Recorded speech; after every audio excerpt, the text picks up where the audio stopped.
Et salut à tous et bienvenue dans ce nouvel épisode de Guitaristic Talk. J'espère vous retrouver tous bien en forme. Aujourd'hui, on va parler d'un sujet qui, je pense, nous concerne tous à un moment ou à un autre. Je veux parler de l'impatience dans l'apprentissage de la musique. Alors pourquoi on veut aller toujours plus vite? Pourquoi on se met une pression assez énorme pour atteindre un niveau incroyable, je mets incroyable entre des guillemets, le plus rapidement possible, et surtout comment on peut apprendre à ralentir pour finalement progresser mieux et surtout profiter beaucoup plus. Alors moi je me souviens quand j'ai commencé la guitare, j'avais cette obsession de vouloir jouer comme mes idoles on va dire, mais surtout en un temps record. Et je me disais, si je bosse comme un fou pendant 3 mois, je pense que je devrais être capable d'enchaîner des solo blues, peut-être dignes de B.B. King. Je regardais des vidéos, j'apprenais des plans techniques, des plans hyper avancés. Sauf qu'au bout de quelques semaines, on va dire, j'étais hyper frustré. Je voyais pas de progrès visible, notable, et j'avais juste l'impression d'être nul, je crois. Le pire, c'est que j'avais totalement oublié de kiffer ce que je jouais. J'étais tellement focalisé sur l'objectif final que j'appréciais plus vraiment le chemin. Et ça, je pense que beaucoup d'entre nous le vivent à un moment donné. Je dois pas être le seul dans ce cas, et je pense que c'est même la très grande majorité. Quand on commence la guitare, ou n'importe quel instrument d'ailleurs, il y a un truc qui nous attrape immédiatement. Vous pouvez l'appeler la passion, quoi, la passion ou le goût pour cette activité. On veut tout apprendre, on veut tout jouer. On se voit déjà en train d'improviser, peut-être des solos de folie, de jouer en groupe. Pour certains, d'autres sont un petit peu plus réservés là-dessus. Ou peut-être de faire des morceaux qui nous font vibrer. Juste ça, c'est déjà énorme. Et c'est génial. En même temps, cette passion, elle peut vite devenir une sorte de frustration permanente, je crois. Parce qu'on a cette impression d'être toujours en retard. En fait, en retard sur le niveau qu'on aimerait atteindre, à mon avis. Même quand c'est inavoué, même quand c'est plus ou moins inconscient. On a tendance à vouloir comparer notre progression peut-être avec celle des autres. On pense qu'on devrait aller plus vite. C'est fou parce qu'on est capable de s'auto-juger et on est persuadé que c'est pas suffisant, que ce qu'on fait n'est pas suffisant et qu'on devrait peut-être aller plus vite. Et du coup, dès qu'on rencontre une difficulté, on a l'impression qu'on est bloqué, qu'on n'a pas de talent et qu'on n'y arrivera jamais. Ça, c'est une sensation que moi, personnellement, je connais bien. Et c'est une question que j'entends tout le temps de la part de mes élèves, c'est pourquoi je n'arrive pas à progresser aussi vite que je le voudrais. Je pense qu'un des premiers responsables de cette impatience, c'est le monde dans lequel on vit aujourd'hui, finalement. Il suffit d'ouvrir YouTube, peut-être Instagram ou TikTok, et on tombe sur des guitaristes assez incroyables qui vont enchaîner des solos de malades, des techniques de dingue, et forcément on se dit, merde, mais comment ils font? Comment ils font? Ce qu'on oublie, c'est qu'on voit uniquement le produit final. On ne voit pas les heures d'entraînement derrière, les erreurs qu'ils ont pu faire, les frustrations qu'ils ont eues, les moments où ils ont galéré. On ne voit que le côté spectaculaire et impressionnant. Et inconsciemment, ça nous met une pression assez énorme. On a l'impression que c'est normal de jouer à ce niveau-là. Et que si nous, on n'y arrive pas rapidement, c'est qu'on n'a pas le talent pour, en fait. Attendez, je bois un petit coup de café. Mais là, en fait, alors, je pense que la vérité, c'est que ces musiciens, ils ont aussi mis des années à en arriver là, en fait. Simplement, c'est pas ce qu'on nous montre. Évidemment, c'est pas vendeur de montrer quelqu'un qui galère, en fait. Un autre truc qui va certainement alimenter cette impatience, c'est cette idée qu'il y aurait des génies de la guitare. Des gens qui vont naître avec un don et qui deviennent incroyables, mais sans effort. Je suis sûr que vous avez, vous aussi, en tête certains guitaristes que vous avez vus sur les réseaux ou quoi que ce soit, et que vous vous êtes fait cette réflexion que pour eux c'était simple. Bah on se dit, lui, il est naturellement doué, moi je galère donc je dois être moins bon. Et ça, c'est complètement faux, évidemment. La majorité des guitaristes qu'on admire, ils ont travaillé énormément, énormément. Souvent pendant des années, avant évidemment d'atteindre ce niveau-là, il a fallu vraiment galérer. Même les plus grands, hein, comme Jimi Hendrix, John Mayer, Stevie Ray Vaughan, ils ont passé des heures et des heures à bosser leur instrument. Un temps que vous pourriez même pas imaginer attribuer à l'instrument, parce que vous avez une vie en dehors de ça, et que vous dire je vais jouer pendant 8 à 10 heures par jour, déjà il faut que le mental et les nerfs soient capables d'accepter cette situation. C'est vraiment pas évident de rester concentré pendant plusieurs heures, hein. Et imaginez mettre autant d'heures que eux dans l'instrument, ça c'est pas donné à tout le monde. Et là peut-être qu'il y a une question de don. Donc si vous aussi vous vous sentez en retard, si vous avez l'impression de ne pas progresser aussi vite que vous aimeriez, ben rassurez-vous, à mon avis c'est complètement normal.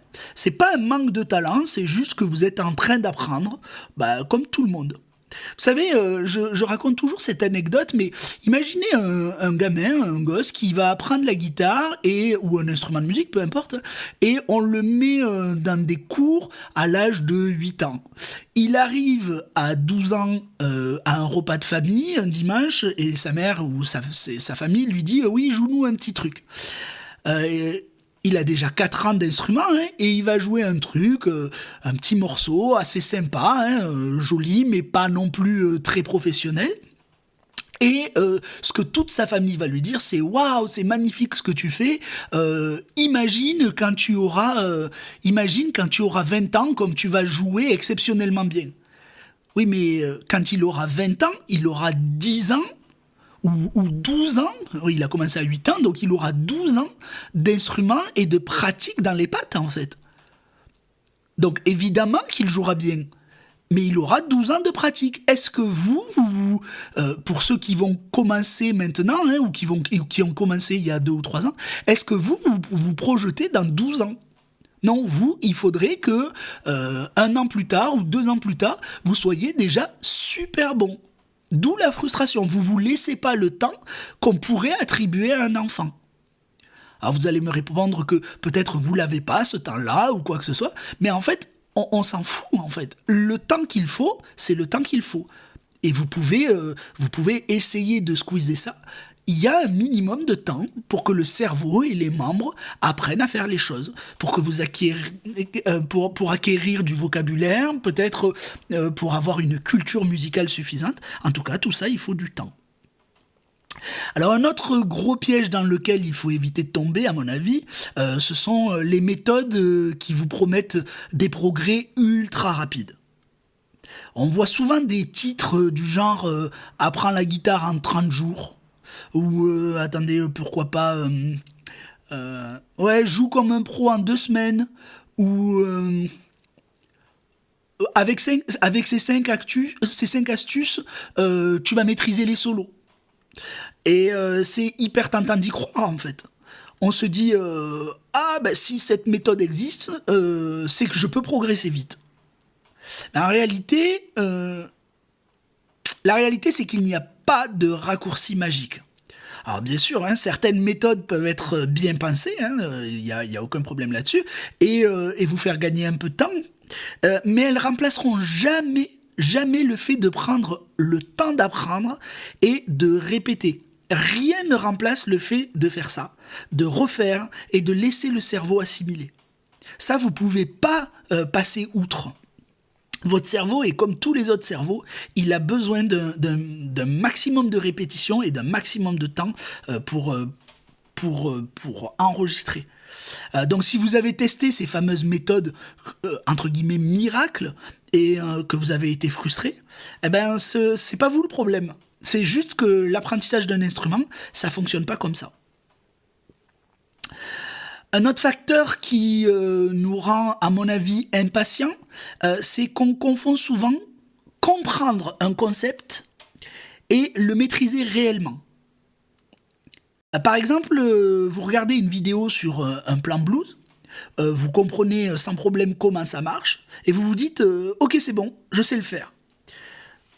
Mais quand vous essayez de le jouer, bah, c'est hyper brouillon, ça va manquer de fluidité, vous avez du mal à le placer dans un vrai solo, et là, bah, évidemment, c'est la frustration totale. Ouais, c'est la déconvenue totale. Mais en fait, c'est là encore, je crois, complètement normal. Comprendre quelque chose intellectuellement,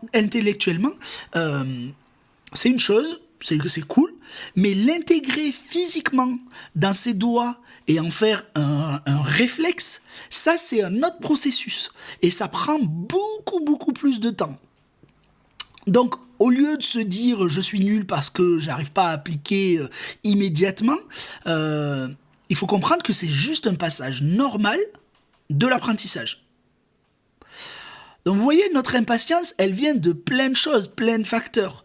L'image de nous que va nous renvoyer les réseaux, l'illusion du talent inné, chez les autres en tout cas, les fausses promesses de progression rapide, et cette confusion entre comprendre réellement et savoir faire. Et là, c'est qu'un rapide survol des causes. Hein. Il y a forcément plein d'autres écueils dans lesquels on tombe tous à un moment ou à un autre. Alors bon, maintenant qu'on a compris pourquoi on est souvent impatient, en tout cas certaines des causes de notre impatience, on va aussi voir en quoi cette impatience, elle va être un réel frein dans notre progression. Parce que paradoxalement, vouloir aller trop vite, au final, ça nous ralentit à coup sûr. Et c'est ce qu'on va essayer d'analyser maintenant. Un des effets directs, je crois, de l'impatience, c'est qu'on va sauter d'un exercice à un autre sans vraiment les approfondir. On va apprendre un riff, puis on se dit, ah tiens, cette technique-là, le legato, ça a l'air super cool. Ensuite, on va voir une vidéo sur un nouveau plan blues, par exemple, et on veut le bosser, ça aussi. Et au final, on papillonne d'un truc à l'autre sans jamais vraiment maîtriser ce qu'on fait. Et vraiment, je dis ça en connaissance de cause parce que je l'ai fait moi-même. Hein. J'ai passé des heures à apprendre des plans, à travailler des tas d'exercices sans vraiment les approfondir. Et au final, quand je voulais jouer quelque chose naturellement et de manière fluide, en fait, rien venait réellement, en fait, parce que mon cerveau n'avait pas eu le temps d'assimiler et d'enregistrer. C'est un peu, c'est un peu comme essayer d'apprendre plusieurs langues, mais en même temps. Et on en maîtrise aucune. Alors vous connaissez certainement 3 mots en espagnol, 5 en italien, 2 mots en allemand. Et au final, vous ne pouvez pas tenir une conversation dans aucune de ces 3 langues. Hein, vous pouvez, si je vous mets dans le pays, vous pouvez tenir aucune conversation naturellement. En musique, c'est pareil. Si vous voulez progresser efficacement, il faut se concentrer sur un objectif précis et vous y tenir assez longtemps pour que ça devienne naturel. Ça c'est très très important de le savoir parce que je pense que cet exemple des langues étrangères est assez révélateur. C'est exactement la même chose, hein. Vous allez apprendre un petit bout de truc, mais si je vous dis faites-moi un solo cohérent, là vous pouvez plus. Un autre effet négatif, si je peux dire, de l'impatience, ça va être la frustration que ça amène et que ça va créer chez vous. Parce que, évidemment, plus on veut aller vite, plus on se met la pression. Et plus on se met la pression, plus on a l'impression qu'on n'arrive évidemment pas assez vite. Donc si vous voulez, c'est un cercle hyper vicieux, quoi. Hein. Hop, une petite pause café, désolé. Bon, mais on prend le temps, hein, si je bois le café, parce que on est entre nous, là. Donc, j'imagine que vous connaissez sûrement ce sentiment, imaginez que vous vous entraînez pendant 1 heure sur un plan ou un solo, et à la fin, vous avez l'impression de ne pas avoir progressé du tout. Et là, vous vous dites, ouais, c'est bon, j'abandonne. Ouais, je pense que je suis pas fait pour ça, quoi. Mais en fait, c'est pas un manque de talent, c'est juste un manque de patience. Parce que malheureusement, la progression, ça se voit pas immédiatement. C'est comme si vous alliez à la salle de sport, vous ne voyez pas vos muscles pousser après une seule séance. Mais si vous regardez votre niveau ou votre physique dans le miroir 6 mois ou 1 an plus tard, vous verrez une énorme différence. Donc c'est la même chose, si vous analysez vos progrès après une séance de répétition, c'est quasi nul quoi, j'imagine. Donc la clé, c'est sans doute d'arrêter de vouloir des résultats immédiats et d'accepter que chaque répétition, chaque session de travail va compter. Même si on ne voit pas les effets tout de suite.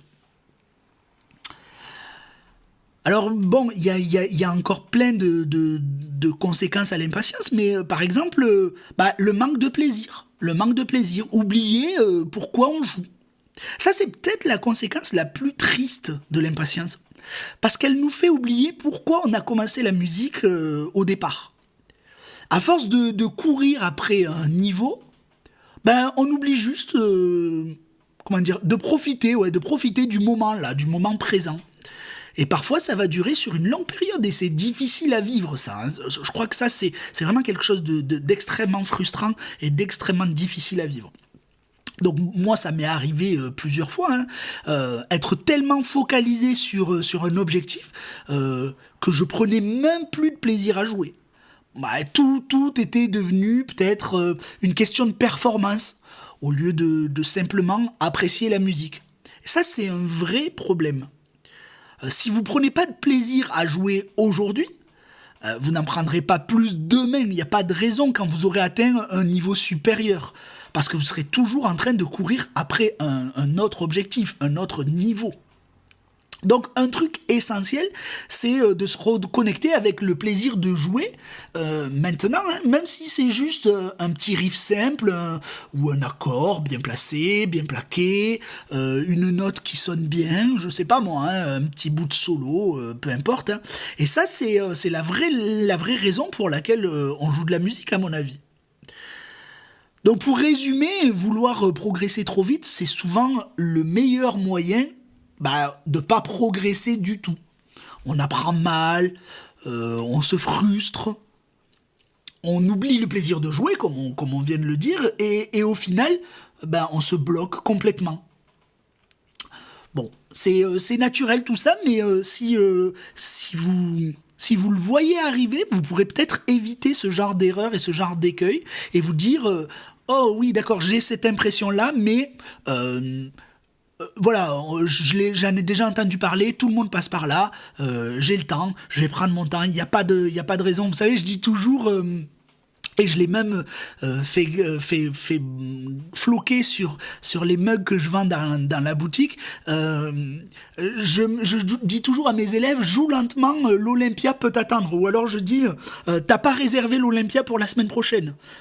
D'accord, donc t'es pas obligé d'atteindre un niveau spectaculaire et de jouer très vite parce que t'as réservé l'Olympia et que t'as vendu des billets, il va falloir jouer la semaine prochaine.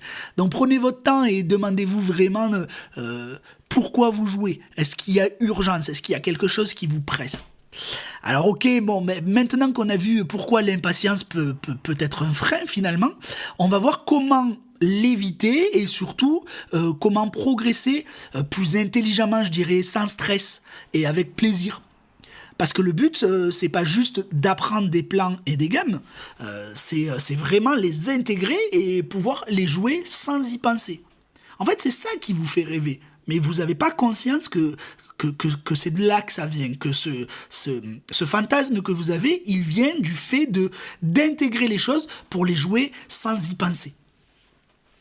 Alors, je vais commencer à vous donner quelques conseils. Le premier conseil, c'est de se fixer des objectifs hyper clairs et hyper atteignables. Donc le problème, c'est que beaucoup de musiciens vont avoir des objectifs beaucoup trop vagues. Vous aussi peut-être. Je veux être bon en improvisation. Je veux jouer comme John Mayer. Je veux avoir un super sens du rythme. C'est bien, c'est évidemment très très bien tout ça, on veut tout ça, mais c'est beaucoup trop large. À la place, vous devriez peut-être vous poser la question, qu'est-ce que je sais cette semaine, ou ce mois-ci, hein, peu importe, hein, pour avancer vers mon objectif?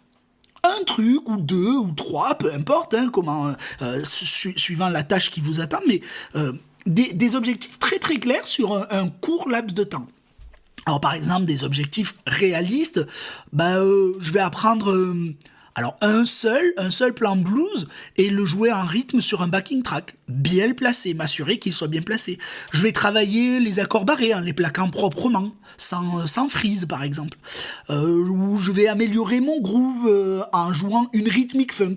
Voilà, une rythmique funk simple pendant 10 minutes par jour. Voilà, ça c'est bien, ça c'est clair, c'est réalisable, c'est quantifiable. En faisant ça, vous avez un but concret et bien mesurable. Et surtout, ça vous permet de voir vos progrès. Et ça, c'est hyper motivant. Vous devez en fait apprendre à apprécier les petites victoires. C'est super important. Vous devez changer de mindset. Votre façon de penser, c'est ça le mindset, par rapport à votre progression. Parce qu'on a souvent tendance à ne voir que ce qu'on ne sait pas encore faire et pas ce qu'on a déjà amélioré. Ça, on ne le voit pas parce que ça passe dans le quotidien petit à petit.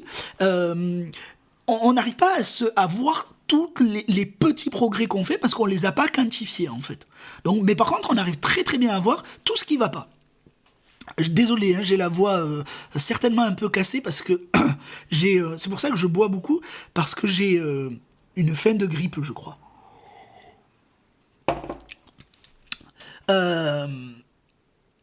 Donc, essayez de prendre un moment à la fin de chaque séance de pratique pour célébrer, ou au moins pour visualiser les petites victoires. Alors même si c'est juste aujourd'hui j'ai réussi à jouer mon riff sans me bloquer sur un doigté ou un truc comme ça, ou aujourd'hui mes accords sont plus clairs qu'hier, c'est déjà énorme. Moi, pendant longtemps, j'allais me coucher et je me posais la question de... alors ça prend 30 secondes, hein, mais je me posais la question de qu'est-ce que j'ai fait aujourd'hui de bien mieux qu'hier? Qu'est-ce que je vois plus qu'hier? Et parfois c'était juste j'ai retenu le couplet de cette chanson, là je l'ai en tête, j'ai plus besoin de la partition pour le regarder. Oui, ça s'enchaîne mieux, j'ai pas de blanc rythmique, voilà. Et ben ça me suffisait en fait, parce que je savais que j'avais mis un petit outil de plus dans ma caisse en fait. Donc c'est un truc que je conseille souvent à mes élèves, hein, notez vos progrès, même les petits, et relisez-les régulièrement. Ça aide à voir que vous avancez vraiment. On peut aussi parler de l'importance de la répétition, on en a un peu parlé, et du temps. Donc on l'a vu tout à l'heure, mais comprendre quelque chose, ça ne veut pas dire le maîtriser. Le secret, ça va être la répétition. Mais attention, pas n'importe comment non plus. Il suffit pas de jouer 100 fois un passage en mode automatique. L'idéal, ça va être une répétition consciente et espacée. Alors comment bien répéter? Le premier point, vous vous en doutez certainement, mais c'est travailler lentement. Et encore plus lentement que ce qui vous semble nécessaire. Alors ça va aider à ancrer les bons mouvements dans vos mains. Vous allez vraiment apprendre le doigté et puis vous allez laisser du temps à votre cerveau pour envoyer les bonnes informations au moment où il faudra le jouer. Un autre truc, c'est faites des pauses, laissez du temps entre les sessions.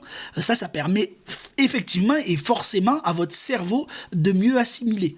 Hein, ça c'est vraiment extrêmement important. Il vaut mieux répéter très régulièrement, peut-être 3 fois 10 minutes par jour, que 2 heures en une fois ou en 3 fois dans la semaine, quoi. En une fois ou en 2 fois, pardon, dans la semaine, ouais. Ça, c'est un principe que les neurosciences ont bien prouvé maintenant.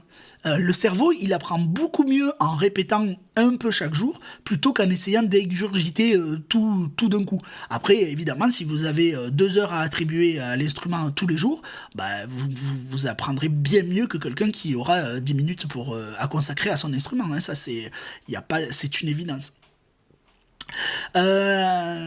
Ensuite, voilà, il va falloir remettre le plaisir au centre de votre apprentissage, quoi. On oublie parfois que la musique, c'est censé être un plaisir, pas une performance obligatoire. Et si vous vous sentez frustré, si vous sentez que vous perdez la motivation, posez-vous une question hyper simple. Est-ce que je m'amuse quand je joue ?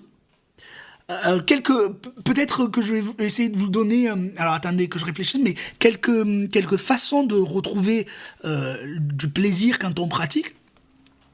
Le premier truc, vous pouvez jouer des morceaux que vous aimez. Même si c'est des morceaux hyper simples, c'est pas la peine d'aller chercher des trucs compliqués et de retomber dans ce truc de frustration. Gardez des morceaux simples, mais apprenez à les jouer de A à Z. Jouez-le sur le morceau et assurez-vous que vous êtes bien en place et que c'est super. Essayez aussi d'expérimenter, mais librement. Essayez d'improviser. Même si c'est maladroit, juste pour voir où ça vous mène et voir un petit peu les sons que vous êtes capable de sortir. Il y a forcément des petites pépites, donc quand vous improvisez, écoutez-vous bien et vous allez voir qu'il y a forcément des trucs assez sympas là-dedans. Et puis, varier les exercices aussi. Hein. Si un truc vous ennuie ou vous saoule, testez une nouvelle approche, testez une autre manière de faire, testez un autre sujet, mais sans papillonner. C'est-à-dire que restez quand même dans le domaine qui vous intéresse en ce moment, et puis testez une autre approche pour y arriver. Alors parfois, il vaut mieux prendre un moment juste pour gratter sa guitare sans trop de but précis. Pour se reconnecter avec le plaisir de jouer, il y a pas mieux, quoi. Donc pour résumer, vous vous fixez des objectifs réalistes, vous allez, on va dire célébrer les petites victoires, et vous allez répéter intelligemment, et puis surtout, comme on l'a dit, prenez du plaisir, quoi. Bon voilà les amis, on arrive à la fin de cet épisode et j'espère que ça vous aura fait réfléchir sur cette impatience qu'on ressent tous à un moment ou à un autre quand on apprend la musique. J'aimerais peut-être pour terminer que vous reteniez une chose, la musique c'est évidemment pas un sprint, c'est vraiment un voyage. Franchement, c'est plus fun comme ça. Quand vous faites un voyage et que vous êtes en vacances, prenez vraiment l'apprentissage de la musique comme des vacances dans un voyage. Vous prenez vraiment le temps d'explorer les petites rues, de regarder les façades de l'architecture du pays dans lequel vous êtes ou du village dans lequel vous êtes et peut-être de discuter avec des gens, d'aller manger au resto. En tout cas, vous prenez le temps à chaque étape de profiter. C'est exactement ça, que j'aimerais vous faire ressortir de ce podcast. En fait, il n'y a pas de ligne d'arrivée. Donc même les plus grands musiciens, ils continuent d'apprendre et d'évoluer en permanence. Alors peut-être que au lieu de vous stresser sur le futur, voilà, profitez du chemin, profitez de votre balade dans le chemin de vos vacances là. Parce qu'à chaque instant, à chaque note, vous êtes déjà en train de progresser. Hein, ça c'est inévitable en fait. Donc la prochaine fois que vous vous sentez peut-être impatient ou que vous sentez cette impatience monter, se rappeler à vous, alors là, vous rappelez-vous que c'est normal. Rappelez-vous que c'est pas une course. Vous apprenez à savourer vraiment toutes les petites avancées que vous arrivez à remarquer dans votre jeu, dans votre parcours. Et vous verrez que votre progression, elle sera plus fluide et plus agréable. Hein, elle est plus détendue. Parce qu'il n'y a pas le feu, c'est tout, il n'y a pas le feu. Voilà, j'aimerais bien savoir ce que vous en pensez, vous, si vous ressentez la même chose que moi. Alors, est-ce que vous avez déjà ressenti cette impatience ? Vous la sentez peut-être en ce moment, hein, et comment vous l'avez gérée ? Dites-moi en commentaire ou sur les réseaux, hein, vous pouvez aller me le dire sur YouTube, il y a pas de problème, hein, il y a un post qui annonce la sortie de ce deuxième podcast, donc dites-moi sur YouTube par exemple, dans la description, j'adore vraiment échanger avec vous sur ces sujets et connaître un petit peu votre état psychologique autour de la musique, ça c'est un truc qui me passionne, c'est pour ça que j'ai fait prof je crois. Et si cet épisode vous a plu et que vous voulez soutenir le podcast, pensez à vous abonner au podcast, à mettre 5 étoiles et à laisser un petit commentaire sur sur Apple Podcast ou sur Spotify ou sur Amazon Music. Ça m'aide énormément à faire grandir Guitaristic Talk, hein, le podcast, même si pour l'instant il est tout petit, hein, c'est très intimiste tout ça. Mais voilà, pensez à vous abonner et pensez à mettre tout ça un petit commentaire.